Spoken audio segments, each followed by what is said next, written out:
Учусь рисовать, день 60-й. Сегодня продолжил практиковаться, и одним из вариантов, что мне предложили нарисовать, был Анубис, египетский бог. Вчера, честно говоря, было больше не рисование, а срисовка по Наруто. Поэтому сегодня будет мой собственный Анубис. Ну, в этом, конечно же, мне поможет референс. Выбрал который по душе и приступил к построению. Первый вариант головы меня не устроил, и я его снес. Дальше была попытка получше с помощью эллипсов и других фигур. Накидал различных деталей.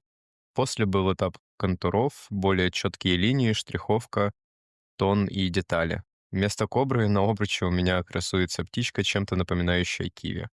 Дальше решил попробовать дорисовать части рук, но ожиданий особо не было, так как ни анатомию, ни рисование я их еще не изучал.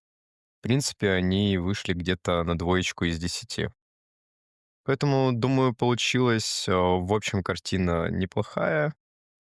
Вот такой результат на сегодня. Всем спасибо за просмотр.